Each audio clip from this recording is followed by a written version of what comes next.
นี้เนาะน้ำโจกเนาะมันหัวเลยบ่หัวโอ้โดยตั้งแต่ตอนเอามาเล็กๆตะกี้พูดแล้วบ่ยังบ่ทันเปลี่ยนติก็สังกะสีมันโกนมันแต่เอาบ่ได้มันเปลี่ยนยากเลยเนาะมันก็บ่ยากหรอกขยายเองอีกขยายเองชื่อปูนได้ชื่อมาแต่บ้านก็ทางนั้นโดยมันเกี่ยวกับนั่นแหละนะทางบ้านสั่งดูสั่งหมัดเรียนดูเบิ่งเอามันคือเบาแท้อ้ายขี้ดินบ่หรือหยังมันขี้แกะล่างขี้แกะใช่แล้วเอาปุ๋ยใช้บ่ได้ใช้ขี้ดินไม่ได้หินอันละวุ้นน่ะได้หินญี่ปุ่นนั่นแหละบ่ได้ใช้หินอันนั้นได้โดยว่าใช้นั่นน่ะมันบ่งามต้องเอาหินไปเลยสูตรมาได้ใช้ YouTube นะเบิ่ง YouTube นั่นเพราะว่าเครื่องกล้องนี่ก็เป็นของยังชิดอย่างต่างๆโดยกล้องเฮาก็ยังโคโลคือเก่าติอยู่เบิ่งแม่นนี่ขี่กับแก่บ่โอ้เต้นนี่เสียเมื่อก่อนเต้นนี่เอาเมื่อก่อนครับเสื้อยอดแล้วนี่เอามาทางนั้นเองที่ทักนั้นบ่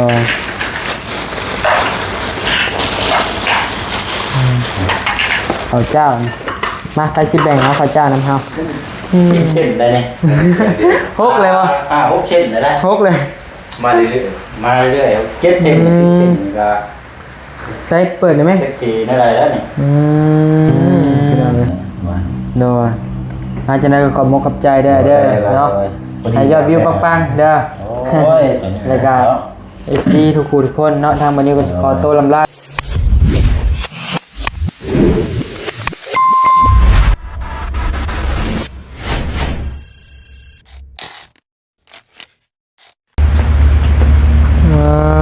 โธ่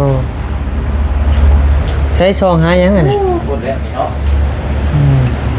น้ำโจกเนาะมันหัวเลยบ่หัวโอ้โดยตั้งแต่ตอนเอามาเล็กๆตะกี้พูดแล้วบ่ยังบ่ทันเปลี่ยนติก็สังกะสีมันโกนมันแต่เอาบ่ได้มันเปลี่ยนยากเลยเนาะมันก็บ่ยากหรอกก็ปีนไปเทิงแล้วเอาสังกะสีมาแล้วก็มันลือเอาติกันก็ได้แต่ว่าถึงมันเวลาบ่มีช่วงนี้นะโดยไปตอนเช้ากับตอนแรงค่ำอย่างเดียวเลยอย่างที่เขามาอันนี้พี่น้องเอ้ยกราบทักทายสบายดีเด้อพี่น้องเด้อเนาะอยู่เฮือนบ่เสียงมาเยี่ยมยามเพิ่นเนาะพี่น้องเนาะเพิ่นก็คันจะมาฮอดก็เตรียมกับข้าวกับน้ำทาแล้วพี่น้องเอ้ยเข้าไว้แล้วพี่น้องเมื่อวานนี่ซื้อกิโลกับลุงซื้อคนละถุงเพราะอยากกินคนกิโลก็ได้ดอกที่โป่มแล้วบ้านเขาเนาะโดยตำกินแบบแบบบ้านๆเขาแหละตำติตำเนาะสีมือบ่เสียงนี่เนาะลองเบิ่งกินแบบง่ายๆเด้โดยจังสิเข้มจังสิด้วยเข้มนี่สิจ่ายสิแซ่บแล้วเนาะเอาก็ยินดีพี่น้องเนาะมาเยี่ยมมายามทั้งน้องนิ้วกับโดยตัวได้คนหน้ากับตัวสิขึ้นมาแล้วก็มีมาอยู่นำกันตอนนั้นเนาะเรียนกับมีเรียกอยู่บ้านนั่นแน่เนาะแต่ก็ว่าไงยังบ่ได้ขึ้นมาปักหลักอยู่นี่ก็ยังเลยบ่ได้มานะพี่น้องเอ้ยเนาะแต่ว่ามาสั่งมาเก็บงานนำการตอนน่ะแล้วก็เฮาอยากมาพักมาเช้าก็ได้นะแต่ว่าห้อมนี่มาบ่เตรียมหยังก็เลยบ่ได้มาพักมาเช้า1 2แล้ว2ห้องคือเก่าแล้วบ่ไล่กันแล้วเลยบ่ไล่ก็เราก็บ่ได้มาเด้พันอยู่บ่นอนผู้เดียวกะถือเวกเกื้อได้อยู่นี่ได้ถือว่ามาอยู่นี่มันตัว10ปลายเทื่อเราจะถือเลขได้โอ้แต่ก่อนน่ะบ่ได้อยู่บ่ได้ถือเลขนี่แหละถือเลขเกือ20เกือ30โอ้ถือว่าเพิ่นให้เฮงอยู่ซะกับแก้ออกแล้วกับแก้คือเก่ายังคือเก่าแต่ว่าบ่ได้ค่อยห้องปานใดหนูว่าคนอยู่เด้เนาะกระจายไปพวกห้องน้ำห้องในไปคนละทิศคนละทางโดยประเด็นตัวนั้นแหละบัดนี้บ่อยากกล้านอนน่ะนอนไปกันเพราะว่าเอื้อนได้ไปกันโดยจำเป็นนะเพราะว่าเฮาขึ้นมาเฮ็ดเวียกกับใครกลัวเฮาเช่าอยู่บ้านพักอยู่ประหยัดหลายโอ้หลายเท่าแฮงฮอดปีแล้วบ่อ้ายอยู่ยังบ่ทันฮอดจักเดือนล่ะก็ได้4-5 เดือนนี่นะโอ้ครึ่งปีซะโดยมันถือว่าตอนนี้ก็บ่เสียงยังอยู่ผู้เดียวอยู่นะพี่น้องเนาะยังอยู่คือเก่าแต่ว่าบ้านก็ล็อกประตูไว้เนาะโดยนี่อยู่นี่กินนอกจากมี มีแก๊สมีอย่างคือเก่านะว่าจากเพิ่นซื้อให้กับมีตู้เย็น โดย แบบคือเก่าเหมือนที่ อำนวย ว่า ความสะดวกกับพอดีเนาะพอดีเฮาอยู่พอดีอันนี้แหละมันไงก็ได้เฮ็ดของกินเองบ่หรือว่า โชว์ลายก็ ซื้ออยู่นอก ซื้ออยู่นอกแน่ก็แต่แบบคือเฮานั่นก็แบบกินเองไข่เจียวไข่หยังกันได้ โดย กูแตงเลยนี่โอ้โห โอ้ เชื่อว่ายัง ลึกลีนี่เนาะ โอ้ยแม่นคอยอยู่มันได้ บ่อยู่ซื่อๆเด้ติ อันนี้ลูกวาสนานี่นะ โอ้ ช่วย เด็ดทิ่มซะมันเปื่อยเลย กุ้งใหม่บ่เนาะ แล้วมันลามเข้าหมู่มัน เดี๋ยวมันใหญ่แต่จังเสียงมือบ้าน โอ้ชื่ออยู่นี่บ่ไอ้ แม่น โอ้ อยู่สวรรค์น้ำแน่ชื่อขึ้นมาแล้วก็มาทางเลี้ยงๆตัวนี้กี่ทางเดียวแต่ขยาย1 2 3ที่ครับ อ๋อขยายเองอีก ขยายเองชื่อปูนได้ชื่อมาแต่บ้าน โอ้ กับทางนั้น โดย มันเกี่ยวกับนั่นแหละนะทางบ้าน สั่งดูสั่งหมันเรียน ตัวเบิ่ง โอ้เอามันคือเบาแท้ไอ้ขี้ดินบ่หรือหยัง มันขี้แกะ เออ ล่างข้างล่างเอาขี้แกะใช่แล้วเอาเทิงเอาปุ๋ยใช้ บ่ได้ใช้ขี้ดิน ไม่ได้หินอันละอุ่นอะไรหินญี่ปุ่นนั่นแหละบ่ได้ใช้หินอันนั้นได้ โดย ว่าใช้นั่นน่ะมันบ่งามต้องเอาหินมา ไปเลยสูตรบ่ได้ใช้ YouTube นะเบิ่งนี่ YouTube นั่นนั่นคือ YouTube เอ้ย มัน เนาะ งามพวกนี้แต่ใบมันใหญ่ โดย เลยขยายพันธุ์ อืม หมด โอ้ตอนทำมายังบ่มีเด้นี่ แล้วถึงหน่อยก็ได้กินมากเลยในมากมันในซ้ำในซ้ำแคนเนี่ยเป็น โดย ลายแล้วเขามาอยู่ในกินคอยกินเดือนคอยโยนบ่รอดเนี่ยลุงน้อง ลุงน้องบ่ ตะกี้มีโตบักยังไง บ่ เล่นเวียดเอาไปแล้วเบิ่ง โอ้มาจอนได้เนาะ แปลว่าคนนั่งกินข้าวกินน้ำเขาเฮ็ดเพื่อเขากินคนเดียวเธอก็คอยใช้ป่วยให้ยังละมากินแต่มื้อได้พอได้เด่นน้ำได้ โดย ก็เป็นเงา นี่พอมันได้มายามเพื่อนให้ ตอนเว้นนี่ก็ใกล้ว่ะนี่ ไก่มาแล้วบัดนี้ เต็มอยู่ไกลอ่ะ บ่ได้เลี้ยง บ่ได้เลี้ยง ไม่ ไป เจ๊กี้เพิ่นว่าชวนพักคอยดีบ่ก้างก็ได้เพิ่นว่า บัดนี้นั่นคันว่าปลูกผักนี่ระวังรถบัดนี้ เรียบร้อยดี ไอ้ลาย มันแปลว่ามันมากินเศษอาหารแล้วกินข้าวแล้วก็แปลว่ากินบ่ค่อยเพิ่นแล้วเอาไว้ในจานนะ โอ้ ไก่มามือมาสิได้มันก็มาทากิน โดย เพื่อนะพี่น้องเพิ่นสิเว้ากันเจ้าของมาคนมาเลี้ยงมานี่ โดย เลี้ยงประเภทนี้มันก็เลยฮัก คือเดี๋ยวมาจะกับอยู่เฮือนบอรี่บ่ เปิดจนประมาณ1 2 3 4 5 6โต 6โตอยู่เฮือนน่ะ ได้นะ ป๋อ แต่ว่ามันบ่ได้อยู่เฮือนมันอยู่เฮือนบ่ดีอยู่ในหมู่เพิ่ม มันขยายไปเรื่อยแต่ว่าอยู่เฮือนแท้ๆนะตอนนี้ก็สิมีอยู่ตัวขาวฮะ โดย ขาวที่ได้เลี้ยงมาแต่เวียดนะ โอ้ นั่นแหละ โดยคนแพงมานะเบิ่งพี่น้อง อ่า ไป ไปทางละทางน้องเมฆก็อยู่ในพี่น้อง โดย กินข้าวกินน้ำน้ำกันเนาะโอ้ยอยาก โด ปก ย ไม่ได้พี่น้องเนาะเพราะว่าเครื่องกล้องนี่ก็เป็นของคุณยังชีพอย่างต่าง โดยกล่องเขาก็ยังโคโลคือเก่าติ ๆดูเบิ่งแว่นนี่ ขี่กับแก่บ่โอ้ตินนี่สิเอาเมื่อก่อนเต้นนี่เอาเมื่อก่อน ครับเสื้อเจ้าแล้วนี่อยู่นี่แล้ว เสือป้าไว้นี่แหละบางเทื่อมาห้อมหน้าห้อมในเสียติเต้นแหละเมื่อ ไปแล้วเนาะสังกัดแต่ว่าตัวนี้เจ้ามันก็ได้ โดย อันนี้มาโชว์เฉยๆนี่นะ เปิดบ่ได้ ตายแล้ว โอ้ เปิดตัวช่วงห้อนมันใบขาดพุดเลยมันห้อนเลย โอ้ยเนาะโดย ก็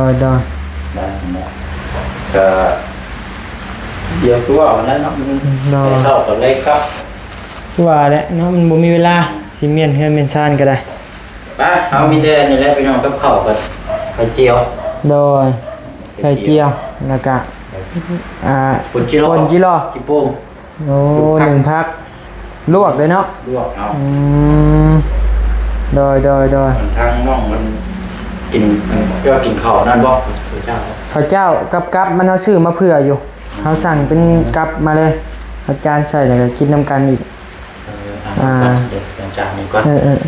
นี่จานน่ะบ่พอบ่หลายคนไปจัด จาน จานก็ซื้อมาเพื่อไว้ลายพี่น้องแบบบ่อยากซื้อมันย่องมันแย่มมาเพื่อไว้เต็มที่ก็ ใช่นี่โอ้ย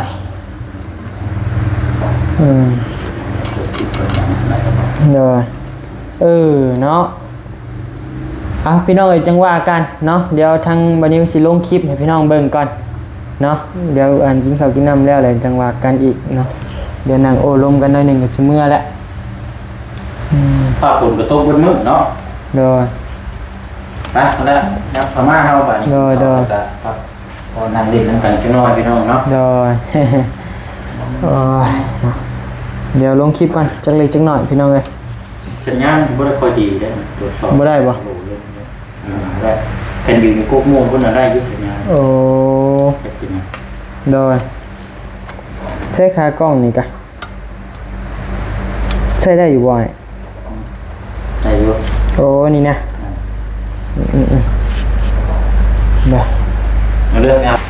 มาสบายดีเด้อเมฆเด้อเดี๋ยวสามหนุ่มไปนอนกันมื้อนี้ก็ได้เฮามีงานทั้งนี้ก็อยากมาอยู่น้ำอยู่พอได้เป็นหมู่กันเงินลุงเพิ่มรถแต่ละคนก็ว่าชื่อได้บ่ไปแล้วกี้เนี่ยว่าบ่ไล่สิมาอยู่นะแล้วบ่ว่ามาบ่มาแบบยาแล้วกดแต่ละคนก็บ่ว่าเลยบัดน่ะเครียดเลยดิบัดไปเชื่อว่าหยังก็ยากเครียดเลยบัดเดียวคันมาก็มาก็คันอยู่ก็คืออยู่รถนี่จะว่าให้ผู้ดีให้เฮาแบบคันว่ามาอยู่คันว่าแบบคือห้องเนี่ยซั่นก็กั้นก็ได้เนาะกั้นว่าย่านกั้นเฮ็ดเฮ็ดย่านหยังก็ได้ร้านก็พอได้อยู่นะมันจังบ่มันอันนี้แม่นกะเพรางัว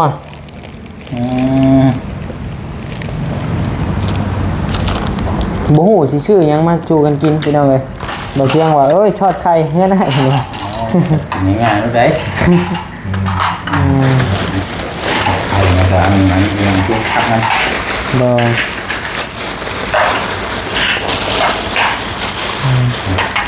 ข้าวเจ้ามาใครสิแบ่งเอาข้าวเจ้าน้ำเฮามากินบ่หมดนะมากินก็ได้คนเดียวกันนะเนาะเป็นได้แต่ทั้งสุขภาพร่างกายนะกาเริ่มสิไข้แน่แล้วเริ่ม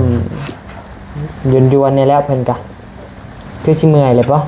เมื่อยเห็ดหรือป่ะเมื่อยเป็นเลยป่ะมวยได้ดิเนาะว่าเรื่องสุขภาพร่างกายเนาะแบบนี่นะน่ะไปลองตอนที่บุกเข้าตอนนั้นก็โอ้ยไปดิจนเมื่อยได้แบบจนท้อวะแบบบ่หายจะเกลือบ่หายจะเธอกินไปข้ามไปชื่อยาอยู่ใส่กินกับบ่เศร้าเป็นประดงเวลามันกัดมาห้อนเลยว่าเลี้ยงประดงเลยกับอีต้นทางแม่น้องนะไปเยี่ยมบ่แม่น้องยังดอกแค่เป็นประดงได้มื้อนี้ไปรอบ่แม่ย่างบ่ได้นั่นเลยไปอีต้นเพราะตั้งแต่หาจะเป็นชามมื้อได้น้องเพิ่นเห็นสิว่าก็ได้ลึงแล้วบ่ได้ไปอัปเดตเบิ่งนะน้องแค่ว่าน้องได้งบได้หยังแล้วก็เฮากับไปซอยคนอื่นเนี่ยก็บ่ได้ค่อยเข้าไปโดนแนมกล้องในบ้านนึงก็แคปโฮมเลยนี่เลยเนาะ1 2 3แจ๊บโอเคไอ้แคปให้แล้วแม่น่ะเอาลงมือกินเอาได้ลงแล้วกินรอตำป่นตัวโชคหลุนี่โอ้ยพี่น้องไอ้ท่อน้ำวิวเด้5 ชั่วโมง 2,400 วิวแหลมเปื้อโอ้ยเนาะมากินน้ำกันพี่น้องเลยบุกบุได้เลยจะกิน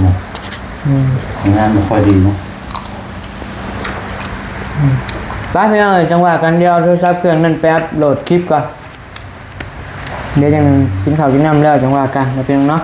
ไปอันนี้ชอบเครื่องหมดดูมอนี่เด้เป็นอะไร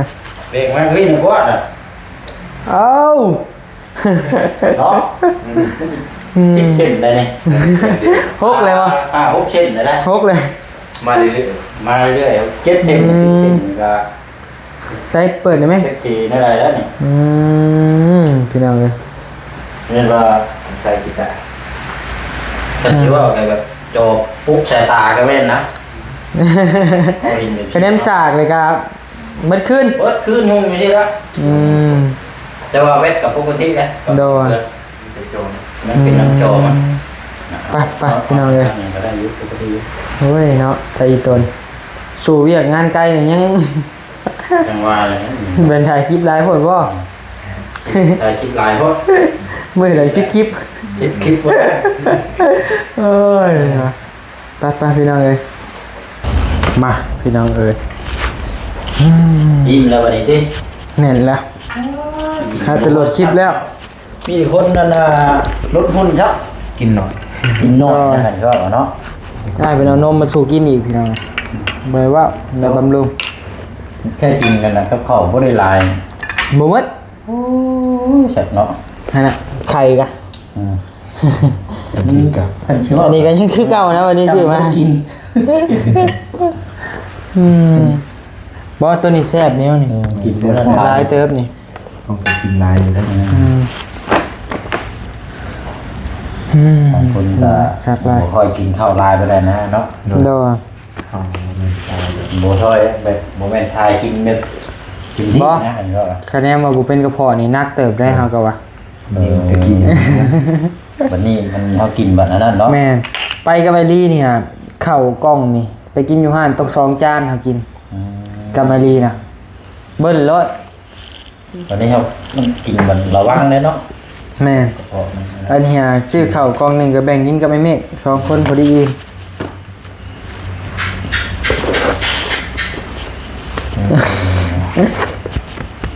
มันเปลี่ยนเด้การเวลามันเปลี่ยน คือก็กินใช่บนว่าก็คือก็ไปกินน้ำมูกกับแบบนี้ได้โบค่อยมากินลาย กินแบบพ่อยู่นะคันนี้ก็ เนาะพอ พอดีเนาะ กิน พอบ่เท่าไปดิ พออยู่พอนอนเนี่ยมันไปแล้วนะ เนาะแต่ว่าทุกมื้อนี้ไอ้เหย้ายังกินหลายอยู่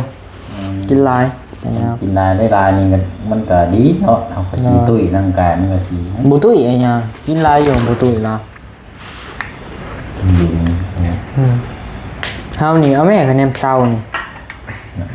ยัน ได้มันก็ เกือบหนึ่งอยู่หักเข่าเศร้าเฮากินหลายเด้ มื้อเช้านี่ก็มื้อติ๊บหนึ่งนะแม่เฮาเข่านะข้าวเหนียวมื้อติ๊บหนึ่งหั่นเจอารมณ์ดีนะกินนมดีจังกั กิ น นข้าวก็ได้แต่กินนม บ่ บำรุงนะ เพราะว่าต้องกินแบบนี้ได้ของเขาเห็นเปียกบางเทื่อเมื่อย แม่นเลย เพราะว่าเขากินข้าวเต็มที่เขาก็เอาใส่ตัวนี้กินไปนะ โดย ก็มีเกินมีแห้งเลยนะ ดีกว่ากินกาแฟอยู่กินนมนี่กะ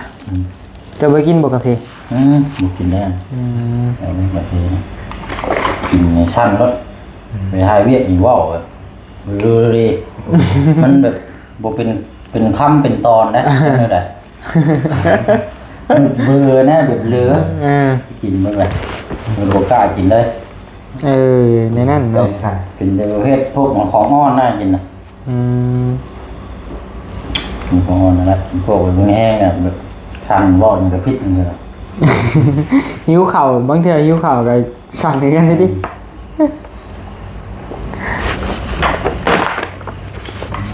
หลากหลายเนาะพี่น้องเนาะก็เป็นทางไอเสียงเพิ่นเฮ็ดกับข้าวกับน้ำตอดนะพี่น้องเนาะบัดนี้ทักหาเพิ่นตะเว้นพู้นแหละว่าเมื่อนี้เข้าไปเยี่ยมยามกินข้าวกินน้ำนำเด้อว่าซั่นสิหาซื้อแนวกินเข้าไป แต่ว่าบัดนี้ก็ซื้อมาได้แต่อันเดียว บ่สาม กิน คน หมดเลยเนาะ บ่หมดจะทอดไข่ไอ้เสียงมาทอดให้กินอันนี้ก็ได้ตำจิโร่บ่ปน รอคน ปนจิโร่ ซื้ออยู่อันข้างทางอันมองพระเจ้าขายอันอยู่เมืองพินเด้ ม นั่นมา โดยอาจจะได้ขอบมกขอบใจเด้อเนาะให้ยอดวิวปังๆเด้อ โอ้ยตัวนี้ แล้วก็ FC ทุกคู่ทุกคนเนาะทางวันนี้ก็จะขอตัวลำลาก่อนเป็นจังได๋กะพี่น้องอยู่ดีไม่แห้งนำกันเนาะ ขอบใจละลายเด้อพี่น้องเด้อเนาะ บ๊ายบาย เรียนมาอย่างเนาะ โอ้ย อันนี้ ไป เจอกัน กับอื่นแต่มานั่งกินน้ำกันอีก โดย จะมาไปทำงานกับเมื่อ โดยบ๊ายบายพี่น้องเอ้ย